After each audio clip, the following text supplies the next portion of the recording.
Salut à tous les amis, comment ça va? Ça fait un petit moment que j'ai pas refait une vidéo sur cette chaîne, je suis désolé, j'en suis navré, mais vraiment, ça fait trop longtemps, ça fait toujours plaisir de vous voir, mais bon, je suis pas là pour faire la causette, je suis pas là pour faire ci, je suis pas là pour faire ça, je suis là pour continuer un petit peu dans le thème que j'avais déjà précisé sur mon compte Instagram qui va être affiché dans la description, que je vais mettre juste là, enfin je sais pas, là, voilà, qui va être Émile le Mexicain. Voilà, il est très simple, enfin voilà, c'est assez simple, voilà. Et puis, comme d'habitude, abonnez-vous, mettez un pouce bleu si la vidéo vous plaît, enfin voilà, je vais pas vous forcer non plus parce que sinon, on va frapper des gens, c'est à éviter. Bref, voilà, alors on va commencer. Rien que pour préciser, ceux qui vont regarder, c'est des petits threads d'horreur, voilà. Bon, l'intro elle est déjà trop longue, passons directement à l'action.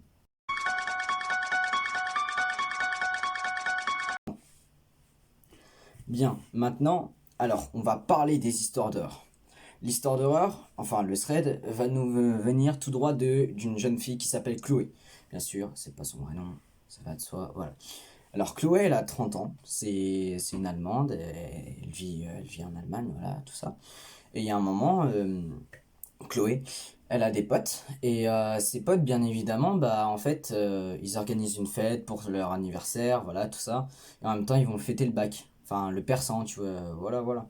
Puis Chloé, chez elle, enfin, elle vit plus chez ses parents parce que ses parents sont pas là, ils sont ailleurs. Non, non, ils sont pas décédés, t'as cru quoi?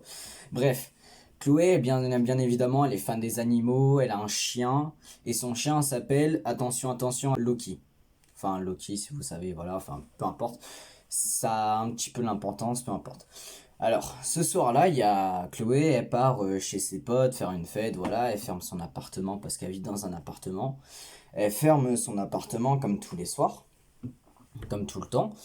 Et puis, d'un seul coup, bah, elle fait la fête tranquille, elle est un petit peu bourrée parce que, voilà, une fête entre potes, ça va pas de soi. Enfin, elle fête surtout le bac pour sa fille, parce qu'elle a une fille, mais sa fille, elle vit ailleurs aussi, enfin voilà, peu importe. Et puis, voilà, elle rentre chez elle, elle est pas bien, elle va dans son lit, elle se couche directement et elle y prête pas attention, voilà. Bref, le lendemain, il y a son chien, il aboie. Elle sait pas pourquoi, normalement son chien il aboie pas. Là d'un seul coup, il y a son chien, il aboie devant la porte du cellier. Puis elle se dit, bah, je sais pas, peu importe, je m'en fiche. Voilà, donc elle part à son boulot, voilà, tranquille. Le soir, elle revient. Et puis, elle y prête pas attention, elle fait la cuisine, elle fait à manger, voilà, peu importe. Elle va se coucher, et là, d'un seul coup, elle entend encore son chien qui aboie devant la porte du cellier. Elle se dit, mais c'est pas possible, qu'est-ce qu'il a ce chien? Qu'est-ce qu'il a?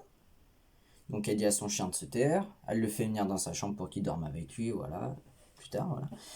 Et puis là, d'un seul coup, le matin, quand elle se réveille, elle voit un paquet de gâteaux vides sur sa table de salon. Elle voit un paquet de gâteaux vides sur sa table de salon, elle se dit, oh, qu'est-ce que j'ai encore fait? J'ai mangé cette nuit ou ça se passe comment? Donc elle y prête pas attention, elle croit que c'est elle au lieu que ça soit quelqu'un en fait. Et bah en fait, ouais, c'était quelqu'un. Mais ça, voilà. Puis en fait, elle retourne bosser, voilà, la journée elle tourne bosser. Et puis le soir, elle rentre chez elle. Elle se pose, elle se pose dans le canapé. Son chien était juste avec elle à côté, mais il grognait. Genre un petit grognement, voilà. Puis elle se dit, mais il y a un problème. Enfin, il y a quelque chose. Si son chien aboie, il y a quelque chose. Donc elle se dit, bah, je vais attendre un petit peu. Puis le même moment, le soir, tu vois, elle attend le soir. Le soir, elle va se coucher avec son chien. Son chien, d'un seul coup, il saute du lit, il aboie. Il va dans la cuisine, il part en courant, voilà, il court et il aboie. Et là, d'un seul coup, bah, Chloé, elle entend un bruit dans la cuisine. Un bruit comme si quelqu'un marchait. Puis elle se dit, bah, c'est pas possible, il n'y a personne dans mon appartement, j'espère. Et puis, bah, en gros, c'est très simple. Elle a entendu quelqu'un, elle a dit à son chien de revenir ici, parce que elle pensait tout simplement, enfin, voilà, pour faire croire à la personne. Elle a fermé sa porte de chambre à clé. Elle a attendu. Puis là, d'un seul coup, elle entend quelqu'un marcher de plus en plus, pas vite, mais de plus en plus vers sa porte. Donc là, elle décide de prendre son téléphone, appeler les flics. Et puis, les flics, enfin voilà, elle essaye de se taire. Elle avait une salle de bain dans sa chambre, donc elle se cache dans la salle de bain. Et la salle de bain, on peut aussi la verrouiller à clé, voilà. Et puis elle se cache dedans. Ce qui est bien, c'est qu'elle a eu de la chance parce que dans la salle de bain, il y a une fenêtre. Une fenêtre qui donne en fait sur le toit. Parce qu'il y avait pas, on va dire, elle était à un étage. Et il y avait un toit en bas. Juste un petit toit pour, voilà, comme un préau. Puis en gros, bah, elle voit le toit. Elle se dit, ok, ça va me faire mal, mais j'y vais. Et puis le seul truc, c'est elle a malheureusement abandonné son chien dans la salle de bain. Mais voilà. Et donc en gros, bah, avec l'appel des flics, elle a prévenu les flics en disant il y a un intrus chez moi, s'il vous plaît aidez-moi parce que je suis en train de je vais me faire agresser, machin, machin. Puis elle dit son adresse, elle dit tout ça. Et puis bah 5 minutes après, la police arrive. Et la police, bah, en fait, fouille tout l'appartement, tout, tout, tout. Ils retrouvent même pas la personne.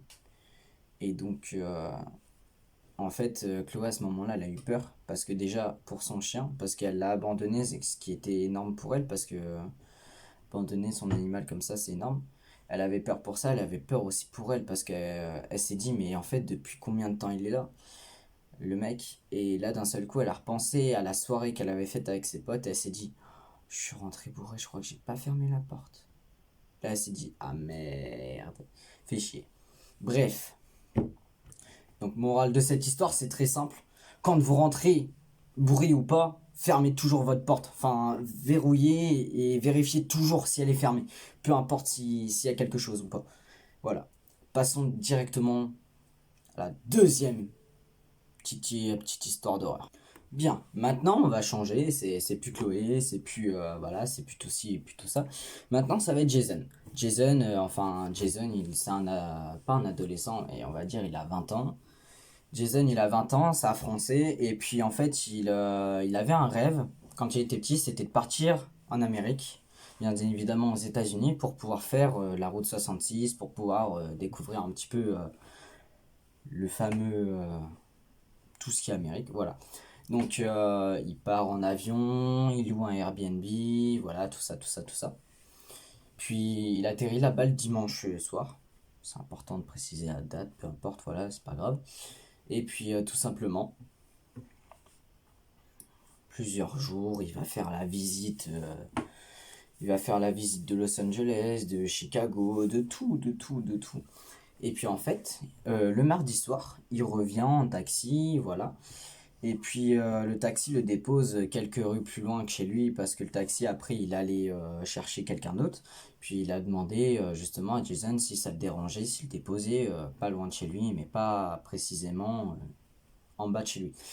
Et bon en fait il y a à ce moment-là, quelques minutes après que le taxi est parti, Jason voit un mec au loin en train de fumer une clope et avancer un petit peu vers lui, un mec un petit peu sombre, caché, comme s'il avait une capuche, comme s'il avait un foulard, un truc de genre, pour pas qu'on voit sa tête. Et Jason n'y prête pas attention, il prend son téléphone, il met ses écouteurs, il met de la musique, il marche en direction de chez lui, voilà. Et puis plusieurs minutes, il ressent un truc au niveau de son thorax, là, il ressent un truc, et il se dit, j'ai l'impression qu'on me suit. Enfin, je sais pas, j'ai l'impression qu'on m'observe. Et puis là, d'un seul coup, ce qu'il fait, c'est énorme. Il prend son téléphone, il fait comme si quelqu'un l'appelait. Et puis à ce moment-là, il s'arrête. Et puis il s'arrête, il se tourne un petit peu parce que il a l'habitude un petit peu de marcher un petit peu quand quelqu'un l'appelle, de marcher à droite à gauche, peu importe. Et là, d'un seul coup, quand il fait ça, il voit que la personne qu'il avait vue peu après le taxi, il la suivait. Donc là, il s'est dit, ah oui, c'est chaud. Et en fait, ce qu'il a vu à ce moment-là, c'est que la personne le suivait, mais il avait quelque chose aussi dans les mains. Il n'a pas pu savoir quoi, il a cru que c'était d'abord un téléphone. Puis après, il s'est dit, ok, bah, c'est un mec, ça se trouve, il rentre chez lui, voilà, je vais pas m'éterniser dessus. Et puis, bah, pas très loin de chez lui, de son appartement, on va dire, il voit le mec, il voit la personne qui est derrière, on va dire, à quelques pas, qui est à une dizaine de mètres. Et là, d'un seul coup, il voit que la chose qu'il a dans sa main, c'est pas un téléphone ni quelque chose, c'est un couteau. C'est un couteau qui est assez grand pour tuer quelqu'un. Et là, il se dit, il a la goutte au fond, là, il se dit, bon, bah, je rentre le plus vite possible. Puis là, d'un seul coup, il ouvre, enfin, pas l'appartement, mais le bâtiment. Et une fois que la porte s'est fermée, il court, il prend les escaliers, il court. Et puis le mec qui était derrière lui, dès qu'il a fermé la porte, il s'est mis à courir aussi. Et la personne, justement, parce qu'aux États-Unis, les portes, c'est pas comme nous en France où on a une clé électronique pour ouvrir la porte là-bas. Non, on peut ouvrir les portes comme ça. Donc la personne malveillante a vu Jason courir et bah, en gros, il a emprunté le même escalier que lui, tout ça. Et Jason, il avait eu le temps de prendre ses clés dans... Pendant qu'il était en train de courir dans les escaliers, il a pris ses clés. Il s'est dit, ok, si j'y arrive, j'ai de la chance. Si j'y arrive pas, je suis mort. Donc il prend ses clés le plus vite possible. Il commence à courir en direction de sa porte. Et là, d'un seul coup, il entend le mec justement arriver dans son étage. Et là, d'un seul coup, il panique, il panique, il panique. Il court, il court, il court. C'est pas le furet, bien sûr. Et, euh, Et d'un seul coup, ce qu'il a fait, c'est incroyable. Il a réussi à enfoncer sa clé du premier coup dans la serrure.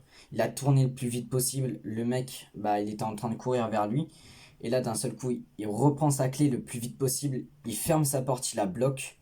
Le mec, il fonce sur la porte comme s'il allait la défoncer. Et heureusement, Jason était derrière pour bloquer parce que la porte, sinon, elle aurait fait clac. Et Jason l'a bloqué. Et juste après, il a enfoncé la clé bah, pour verrouiller sa porte. Et le mec, bah, il tambourinait dessus, il tambourinait plein de fois, plein de fois. Il a même mis des coups dans la porte, enfin des coups pour essayer de la défoncer. Jason, bah, il a appelé la police la police de là-bas. On va dire qu'ils sont arrivés 15 minutes plus tard, mais ils ont rien retrouvé. Pas de mec comme ça, pas de mec avec une capuche, pas de mec à foulard. Il n'y avait rien aux alentours. Et Jason s'est dit plusieurs fois, j'ai failli me faire tuer. Enfin, si j'avais pas eu le sentiment de prendre mon téléphone, de faire genre que j'allais téléphoner, je serais mort. Parce que c'est grâce à ça qu'il a pris l'instinct de regarder ce qui était derrière lui ou pas. Et donc en gros, bah, morale de l'histoire, faites attention à vous quand vous rentrez le soir. Si quelqu'un vous suit mais que vous savez qui vous suit, n'allez pas chez vous directement. Essayez de le semer avec des petites routes. Enfin, de faire des tours. Et puis, ça le samera. Mais bon, je pense que vous devrez le savoir. Donc, la vidéo est terminée. Voilà, n'hésitez pas à mettre des commentaires. N'hésitez pas à me dire ce qui va pas dans mes histoires, ce qui va bien, tout ça. Pour que je m'améliore un petit peu. N'hésitez pas à me dire tout et n'importe quoi, je m'en fiche. Allez, bisous les petits loups. Et puis, bah, n'hésitez pas à vous abonner, à lâcher un pouce bleu et à vous abonner à mon compte Instagram s'il le faut. Allez, bisous les gens.